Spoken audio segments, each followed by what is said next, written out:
Hey, welcome back to the channel. I'm Felicia over at FeliciaStreeter.com, where I help small businesses just like you get into government contracting. Here's what I do. I help you guys go from not knowing where to start, the information overload, and those bidding nightmares to a step-by-step framework that will teach you how to navigate the government RFP process, get to the bid table, and start securing government contracts. When did you start looking into becoming a government contractor?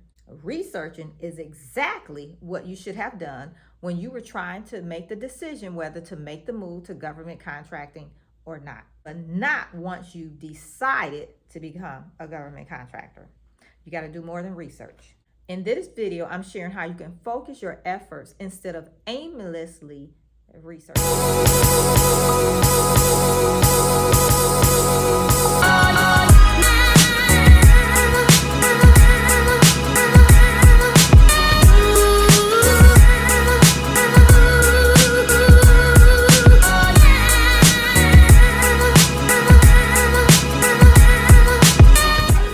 To the channel. I'm Felicia over at FeliciaStreeter.com, where I help small businesses just like you get into government contracting. Here's what I do. I help you guys go from not knowing where to start, the information overload, and those bidding nightmares to a step-by-step framework that will teach you how to navigate the government RFP process, get to the bid table, and start securing government contracts. All right, are you ready to seize the opportunity that the government contracting world has available to you as a small business? The first thing you have to do is embrace the bidding mindset. A lot of people are afraid to submit a bid, and so they do nothing. Well, the first thing you have to do is get your mindset right around that. How do you do that? First, shift your focus from researching to actually taking action. So actually doing things that will get you to the bid table. Be proactive. Actually pursue contracting opportunities. You should always be looking for opportunities to bid. Now, as you're pursuing these opportunities, you're looking for opportunities that you can bid. The first thing you want to do is identify the opportunities that are a good fit for you. And when I say you, I mean your business, your capacity, what you have to offer, making sure you have the resources available to deliver. So 2, you're going to assess your ability to deliver. Can you actually perform the work? Do you have the resources, the people, the money? If it takes money, do you have those things in place? And then 3, you're going to develop your winning bid strategy. The moves that we make, well, those in my community, let me say that's in my accelerator for sure, my government contract accelerator. The moves we make, they're strategies. Strategies are important, but not only do we have strategies around the things that we do, but we actually take action on those strategies. So we make sure within the strategy, there are steps that will allow us and help us in implementing the things that we want to have done so that we can actually get to the goal that we want. The second thing is you need to understand the government contracting requirements. So you have to understand the requirements, regulations. Familiarize yourself with the FAR. That's your Federal Acquisition Regulation. You can go to far.gov, far.gov, and you can learn all about the FAR. You also want to make sure you stay in compliance. So there are certain things you'll have to have in place to actually be a government contractor and be awarded a contract. So you want to make sure you know what those things are and you stay in compliance. One of those things is, one, of course, you have to have your SAM registration. You have to have a business. You have to have a bank account, right? You have to have, other things as well, just depending on what you're doing, what you're offering. You may have to have certain licenses, certificates, certifications, whatever it is, based on what service you're providing. You should know what things you need to have, because that's your gift, right? That's what you're doing. You know how to do what you do. So here's the thing. So far, if you're always looking for opportunities to bid, looking for those opportunities that are a good fit for what you do, okay, so they're in alignment with what you offer, you know what your approach will be. If you're in compliance, you know the regulations, you understand the FAR, that will increase your chances of winning. All right, so let's talk about how to build a winning bid. First thing is you have to learn how to write a proposal.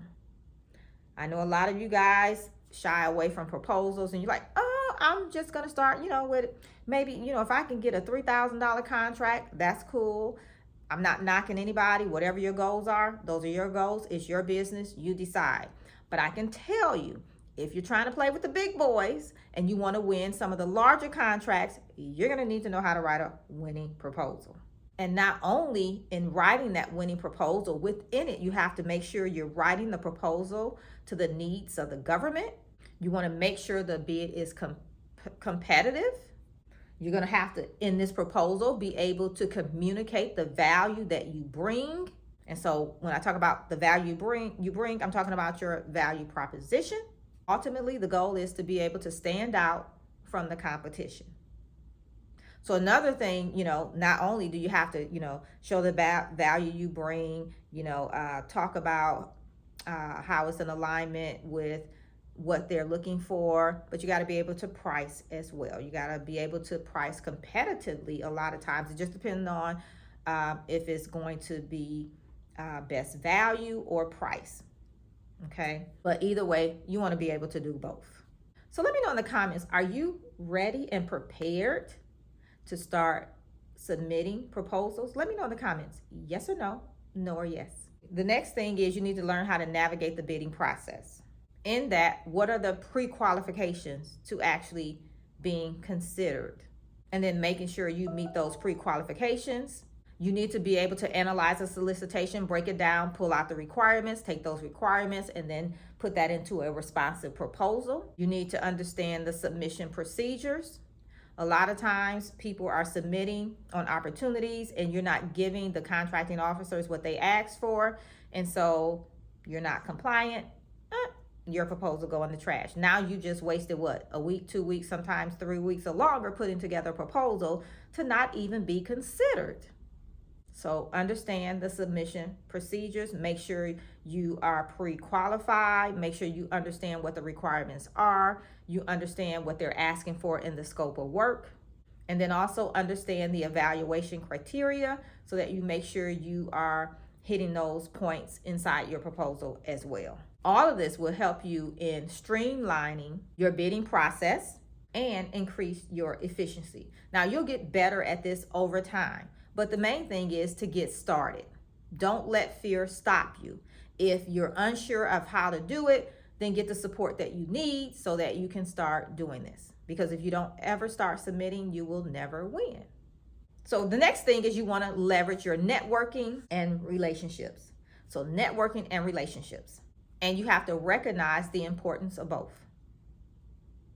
So sometimes you're going to have to put boots to the ground, get out there networking with the right people. Okay, so another thing inside my accelerator, we don't just go out aimlessly networking. Me personally, and I teach my clients the same thing, anytime you leave your office, you have an agenda. And whatever that agenda is, you go out there, you do what you're going to do, and then you are able to come back and assess if you hit your goal, if it made sense for you to go out and network and do whatever you did. Because if it did not, don't do that again, because then at that point, it's just a waste of time. So you also want to discover strategies for connecting with key decision makers, industry professionals, and potential teaming partners. You definitely got to have a strategy in place for that and make sure you're doing those things. That will help you expand your opportunities and also you'll be able to gain a competitive advantage. So there you have it, how you can seize the opportunity. Transitioning from research to winning government contracts. You can do it. Now, the question is, at this point, what steps will you take and actually get into action as you make the move to government contracting? You should know what those steps will be. Take what I've shared with you here today and the things you already know and put them into action. Get in the game. Now, if you like more into how you can make the move to government contracting, I do have a free resource that I'll share and put the link down below for you guys. And it's all about making the move to government contracting. All right, so it's called Get Government Contracts. The link I'll put down below. Now, don't forget, Subscribe to the channel, turn on the notification bell, and go ahead and give this video a thumbs up. And then I'll see you guys right back here real soon. And remember, you're just one contract away. Bye for now. Ready? Let's go.